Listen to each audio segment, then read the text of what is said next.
Cool, we are all set up and ready to go. Let's start to capture some of your ideas into FL Studio. Now, you can record vocals through a connected mic, either through the audio interface right here. We could even use USB mics as well. You can record guitars and basses directly into the audio interface right here. And you can record software instruments, which are basically MIDI tracks where you record your performances from a connected keyboard controller here. You can even record external MIDI tracks if you like, so that recorded performance plays an external synth, which that would need to come back via an audio interface as well. So let's take a look.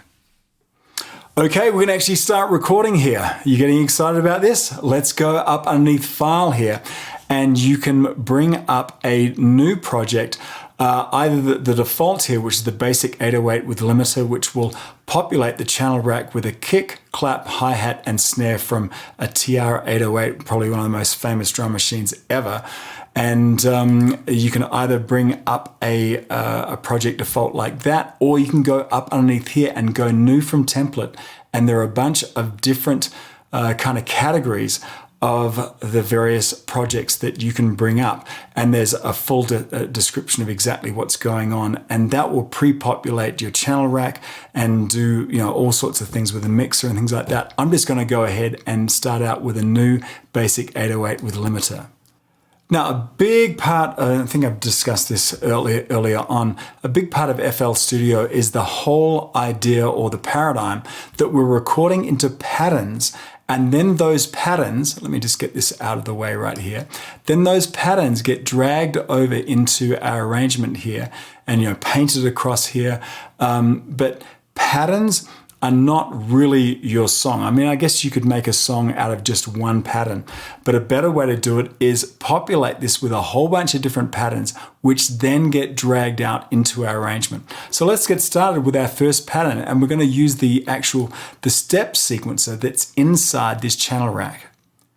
We have mentioned before that the channel rack is a place to place all of our instruments which we record into these patterns, but it's not only a place to just store these instruments and be able to select each of these instruments, it's also a place where we can use this very handy step sequencer, which is very nostalgic for me because almost every drum machine I grew up with, I had a lot of TR drum machines from Roland, and frankly, most drum machines in the 80s and 90s had a set of these buttons along the front panel, which allow you to turn on and off each of these steps for this particular sound. So for this kick drum here, if these are 16th notes, then these would be quarter notes, right? If you go across here. So if you wanted a 4 on the full floor pattern, you would just click right through here, and these different colors help you kind of navigate through here and make sure you're hitting the right buttons. So now with the pattern set up here, you can click up here, or you can just hit the space bar and have a listen. Okay, let's make this a little bit more interesting. And now we'll do the same thing with the clap here. Now, if these are all 16th notes, these are quarter notes. And if you know anything about programming drums, you'll be wanting to have your claps on the 2 and the 4, right? And so you would do that underneath here. This is quarter note 1. This is quarter note 2. I want that. I don't want 3, I want 4. So now with that, we should have a 4 on the floor with a little embellishment here, and then the 2 on the floor on the clap. Let's have a listen. It's that easy. Now we go across the hi-hat, and if this is going to be a 16th note pattern, we can just drag. You could either click on these one by one, or you can just drag across, and then you'll have a 16th note pattern. If you left click on any of these steps, you'll be adding in this case, a 16th note. If you right click, you'll be turning them off. So if you wanted to turn off every second one, you would just right click every second one. Let me just turn them all back on again. So now we should have a very robotic drum pattern. Let's have a listen. Okay, how are we going to then start to massage this a little bit, give it a little bit more of a human feel? We do this up underneath here under our graph editor. So I'll click on that, And you can see that we can massage, we can do things like notes, velocity, pan, all of these ones here. Let's go over to velocity here, and you can see why this is so robotic, because all of these notes came in at the exact same velocity. So to make this shine a little bit more, what we can do is go to every second one and just paint in these velocities. So now it'll be velocity up here and then alternating, and let's have a listen to that. Still pretty robotic, but that went a long way to change what's going on. Let's go ahead and I'll close that graph editor again, and we'll do the same thing with the snare, and we'll put that on 2 and 4 here, open up our graph editor, and instead of being on velocity, let's go to note. And you can see that it defaulted to being C5 right here. How about if we pitched up that snare drum here and then pitched down the one here? Let's have a listen. Let me just turn off, sorry, let me turn off the...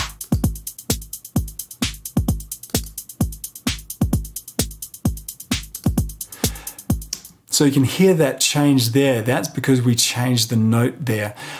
Keep in mind that if you want to see what's going on down here, you need to select the track that you're working with. Select that actual instrument right there. Now you might have noticed that this is just one measure of 16 steps right there. And that is selected up underneath here. In fact, let me just drag this out, and you'll notice that as I drag this out, you can see this will go out forever, but this is grayed out. That's because this is set only to 16 steps. You can change that. If you want that to be 2 measures, you would set that to 32.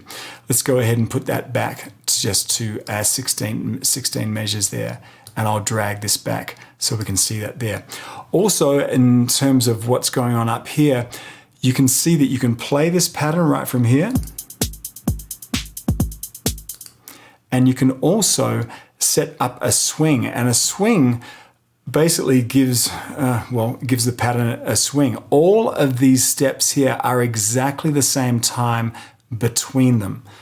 So these are all perfect, just 16th notes. But if you want to swing every second note to be you're basically scooching every second note a little closer to its counterpart right here. And here's what it sounds like.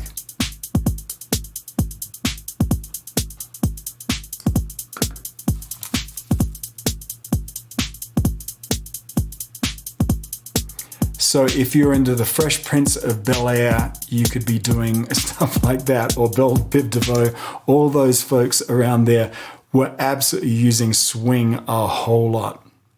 Okay, let's add something with a pitch. We'll go up underneath here. There's so many synths. We'll look at that a little bit later on. But for right now, let's just go down here to Boo Bass. And then now with Boo Bass here, I could just drop in, say, quarter notes here. And let's have a listen. I can go underneath the graph editor, and you can see that if I'm down here on note, I could go, say, down here, and then up there. So I'd be go dum, dum, dum, dum. And you don't have to do it up here. You could also do it up here. So if I was to paint across here, and of course you can do the same thing with velocity and all of that good stuff. We're going to demonstrate how to record in the piano roll, and to do that I've gone ahead and gone underneath File and New from Template, and I've selected Empty. There's absolutely nothing in here except a sampler. And then you could drag, I went over to here, we could go through the various packs and drag things into that sampler. I don't want to do that right now. Let me bring up a synth, so I'll go down here and I'll hit Citrus. And you can go through the presets, of course. I'll just leave it at the default there, and I'll close that. And in fact, I'll right click on the sampler and delete that. So I'm just left with Citrus here. Now remember, in this channel rack, there was a bunch of buttons here if we were recording drums. Since we're recording a synth here, what we can do is we can just click that and that will open up a piano roll. We can actually get there from a few different places. If I was to close that and right click here, I could go to piano roll there. I could also bring up piano roll from up here as well and even use the shortcut of F7. No matter how you get to it, you'll get to your piano roll. And if you've used DAWs before, you'd be pretty familiar with how piano rolls work. Generally, if you know what I mean. However, the piano roll in FL Studio is considered to be one of the best, if not the best, piano roll editors out there. So with this open up, you can preview the sound up on the left-hand side here, and you can draw in notes because we have this set up to draw. And you can paint notes and mute notes and all that kind of stuff, but we'll just start off with draw here. And so right at the beginning, I could just click in here and basically just drop in a bunch of notes using the left click of my mouse. If you right click on the mouse, you can delete anything that you have put in. And then of course, if you hover over this, you can change the duration of that. And once you've changed the duration of a note, then any new note will take on that same duration. So you can see that now they're all the same duration right there. Let me right click these and get rid of them. So you can see that you can change the length of the note on the left hand side and you can move it from left and right. You can move it up and down the staff as well. You might think you could change the length from the left hand side. By default, FL Studio doesn't allow you to do that, but if we were to go up here underneath Edit, you can see allow resizing from left. And now you can resize the note from the left-hand side as well.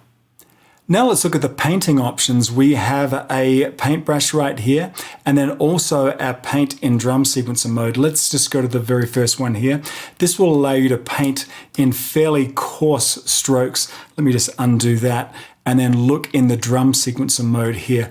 And this will work in conjunction with your Snap 2 settings here to get very fine resolution, and even finer than that. If you start going, say, down to, say, a half step or something like that, then you'll notice that this will be very, very fine. This is perfect for painting in things like hi-hat rolls. Okay, so we've learned how to just drop in notes. We can move it all around, but everything's just an individual note. If we wanted to put in chords, then obviously we would stack them on top of each other.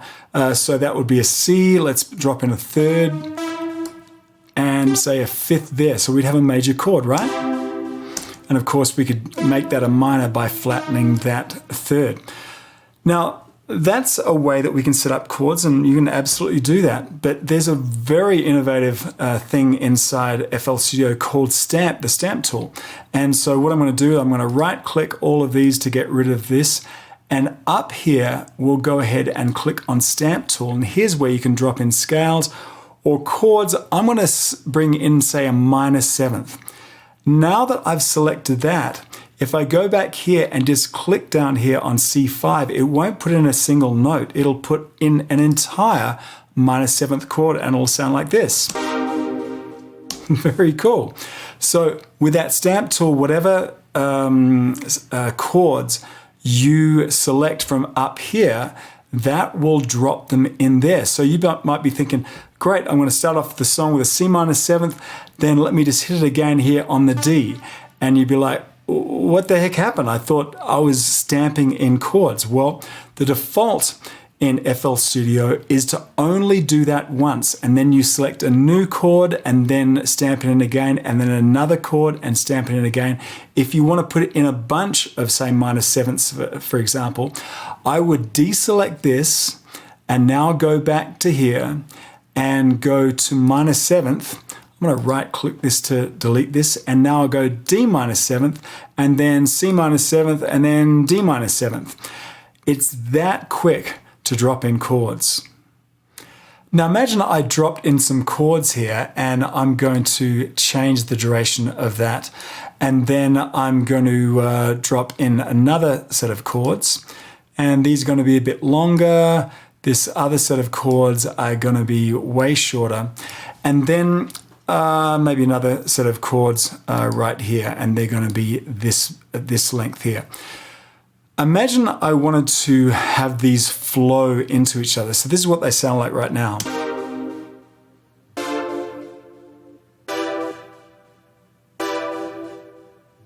And I wanted to make that more legato.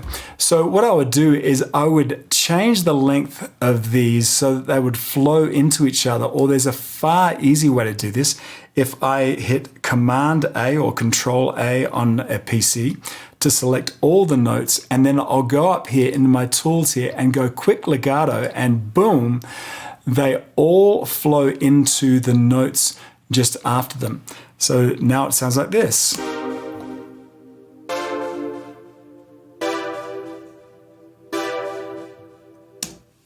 Now let's imagine we're going to draw in a bunch of notes here.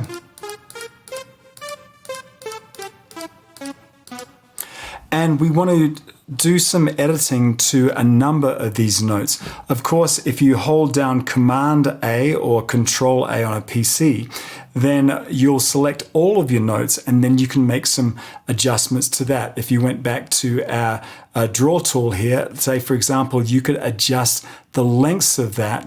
And also if you hold down Alt, you can move the mouse up and down. You can adjust the velocities of that. Now in this case, we're doing that for every note here.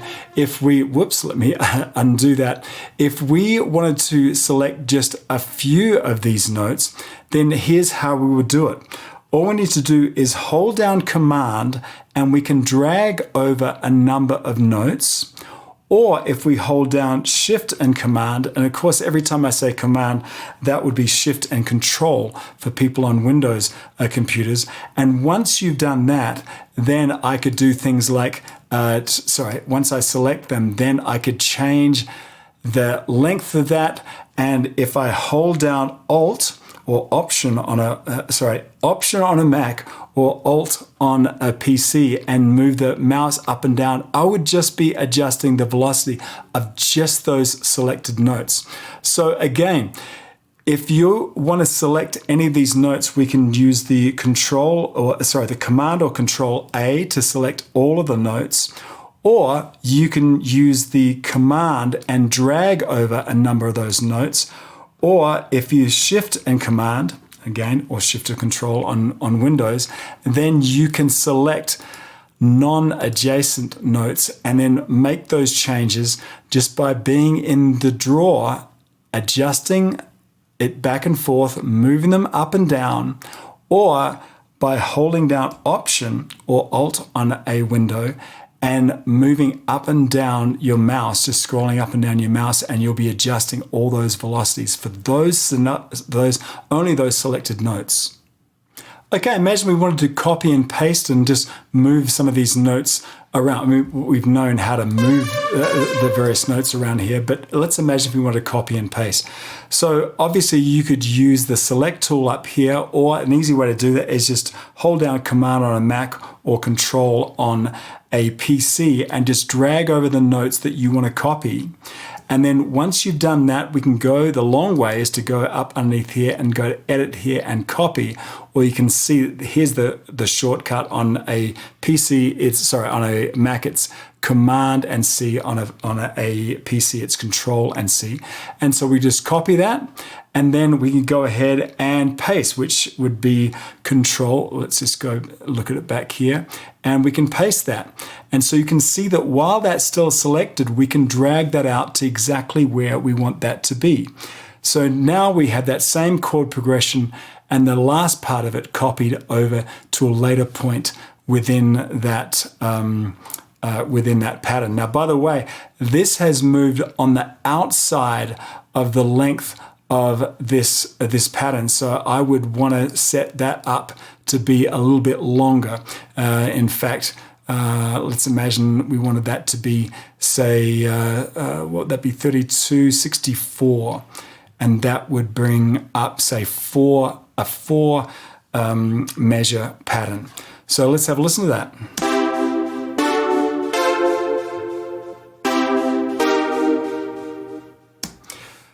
As easy as that. You can certainly do it underneath here, but really get to know these shortcuts here. And by the way, they're the same shortcuts you use when you're copying and pasting in an email and things like that, so they're pretty easy to understand. Okay, imagine that we've fallen so much in love with our stamp tool here, and we've got only one checked off, so therefore we can do a series of chords. And I'm going to do minor ninth and have a listen to that. Cool. And then about here.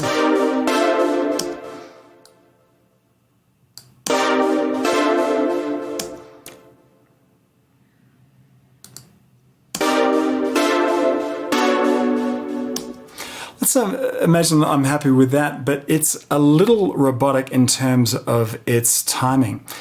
Let's imagine if I went and hit Command A or Control A on a PC, and with all of those notes selected, I'm going to go up here into my tools, and I am going to strum these chords.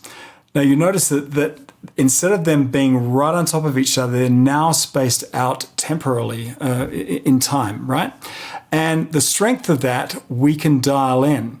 If that's at 0, then basically everything will play on top of each other. But if we were just to just strum that out a little bit, just like a guitar. I mean, you don't play all the strings at exactly the same time. You strum across the strings, and this will give this a more of a human feel. Let's have a listen to this now. It might be a little bit too much. And we can even adjust the velocities there. And of course, you can mess around this as much as you like. And then once you're happy with that, then you can go ahead and hit accept, and those changes will be made. Let's go ahead and undo those strum changes by holding down Command and Z or Control and Z. And now we've gone back to the straight timing here. Another tool I'd love to show you about is the arpeggiator. And what this will allow you to do is it'll break all of those chords into arpeggiated notes. Have a listen to this. And you can adjust the range of that. You can change the timing of that. There's also a bunch of patterns up here, a lot of patterns. So let's go if we went through here to trance 2. Now,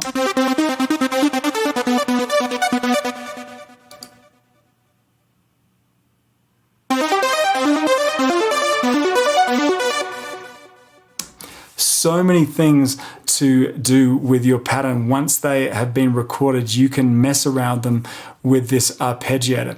In fact, a tool that's fairly close to this is also the Riff Machine. Let's imagine I put in 4 whole notes right here, all the same pitch. So this is going to be the root of this pattern.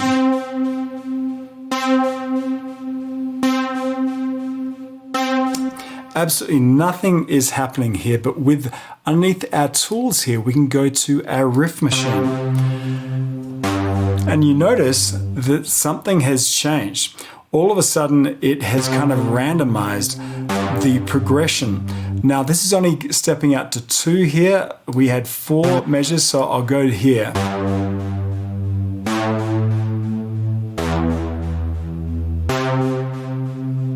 And you can randomize that.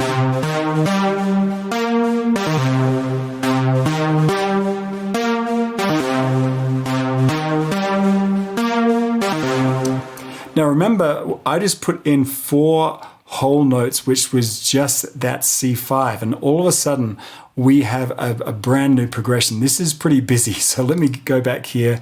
And let me go to, say, H here. Let's have a listen to that.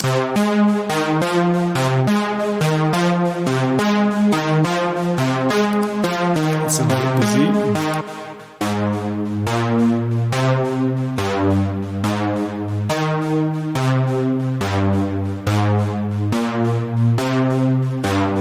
So all of a sudden we have a brand new a kind of progression to start with. Remember, we went it was all C's, and now we have a progression that has been suggested.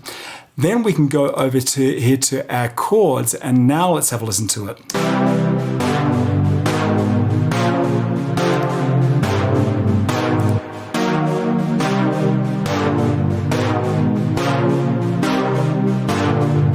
or even arpeggiated.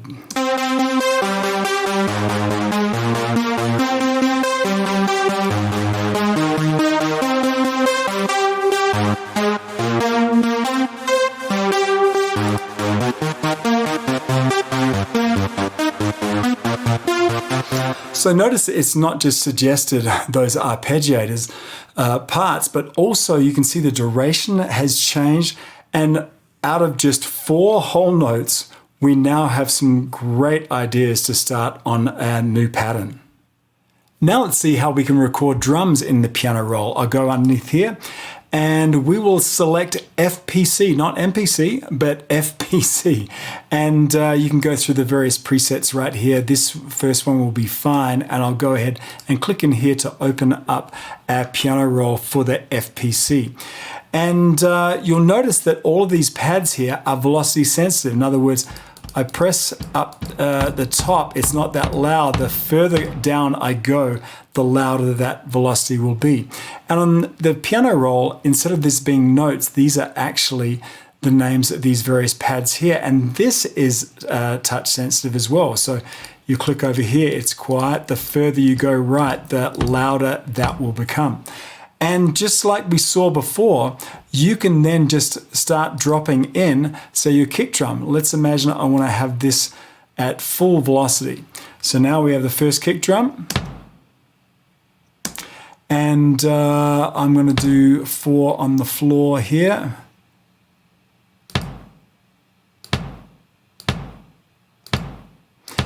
Because I'd set up my velocity as maximum, every new note comes in at that new maximum. And then I'll do the snare drum on the 2 and the 4. Actually, instead of 4 on the floor, let me do it alternating. So I'm going to right click on these. So now we should have a... How about we drop it in there?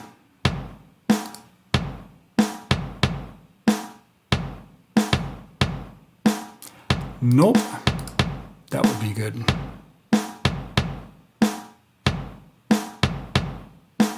And as we've seen before with the paint tool, I'm going to do the drum machine here, and on the closed hi-hat, I'm going to just drop in all of these 16th notes, and let's have a listen.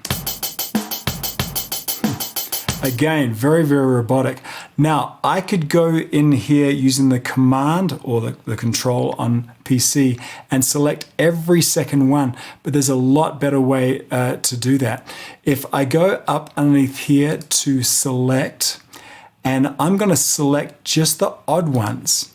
So now you can see that only the odd ones are selected here, and if I hold down Option on Mac or Alt on PC, we saw this before, you can mouse up and down and you can see we can adjust the levels of those alternate selected hi-hats. And now have a listen to it. Much better. Now, if you don't want to paint all of these parts in and you don't kind of fancy yourself as someone who programs drums, then you can go over here to the FPC, and on the right-hand side here, you can see that we have a ton of particular patterns all set up here, and you can go, I mean, there's a ton of them here, but if you were to select the first one here, then as you scroll to the left and the right, you can see it changing within the piano roll. Let's have a listen to a few of them.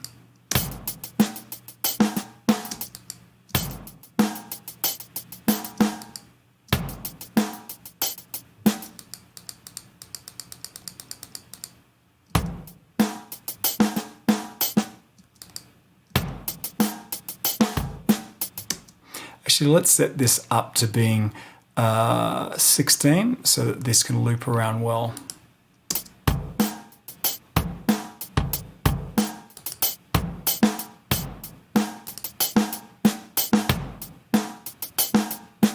So obviously you can go back here and you can adjust these patterns, but boy, it makes it so much better when you have all of these patterns that you can just bring in to kind of kickstart your imagination in terms of your drum patterns. Now I've brought up a pattern here. I like this one.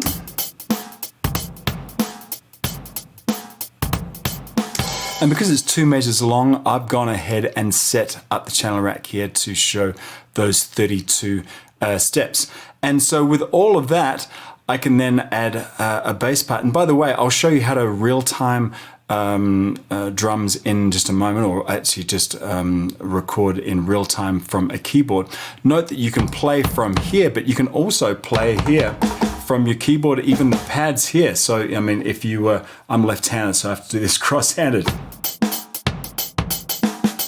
So you can play from here, record into your tracks. Right now, I'm just using one of these preset patterns. And now, in fact, let me just close this out. I'm going to add a synth part. I'll use the SimSynth here. Let me just bring this over and just do a bass part. I'm going to select some of the presets here. I think I like this one here. So now, cool. Let's go ahead and record that in. And how I'm going to record that in, I'm going to do a count off. I don't need a metronome here. And with that count off set up, I'll hit record. Now, what are you going to record? I'm going to record notes and automation, or you could do everything. That should be fine. So now I'm going to record onto this same selected pattern, and when I hit play here, I'll be given a count off, and I'll just drop in a little bass pattern.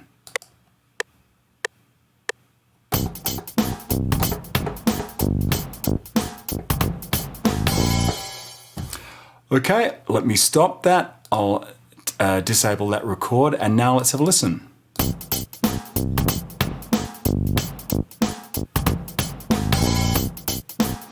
Great, and that just loops around and around. You'll note that I have all of my drum parts down here, and then this stuff is kind of grayed out. These are actually our bass part. This is the bass part that I just dropped in, which was C, C, C, C, and then down here to, what would that be, G. And if you think you could, start to edit those things, well, guess what?